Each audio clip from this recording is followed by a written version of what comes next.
नागपूर मुंबई महामार्गावर पुरणगाव चौफुली येथे भरधाव ट्रक व छोटा हत्ती वाहनाची धडक होत घडलेल्या भीषण अपघातात एकाचा मृत्यू तर एक जण जखमी झाल्याची घटना बुधवार तारीख 29 रोजी सकाळी 7 ते 7:30 वाजेच्या सुमारास घडली। शुभम दिलीप शेटे वय 22 वर्षे राहणार शेटे वस्ती भगगाव असे घटनेतील मयत तरुणाचे नाव आहे। तर या अपघातात कुशाल दत्ता निमसे वय 17 वर्षे हा बेलगाव येथील तरुण जखमी झाला आहे।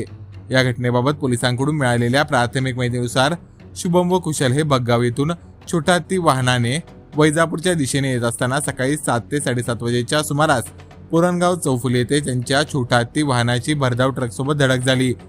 या भीषण अपघातात शुभम याला गंभीर दुखापत झाल्याने त्याचा मृत्यू झाला, तर कुशाल हा जखमी झाला असून त्याला उपचारासाठी खासगी रुग्णालयात दाखल करण्यात आले आहे। घटनेची माहिती मिळताच वैजापूर पोलीस ठाण्याचे राम कवडे व सिंगल यांनी तातडीने घटनास्थळी धाव घेत पाहणी केली। पोलिसांकडून पंचनामा करण्यात आला। या प्रकरणात वैजापूर पोलिसात घटनेची नोंद करण्यात आली आहे। प्रकरणाचा अधिक तपास वैजापूर पोलीस करीत आहेत।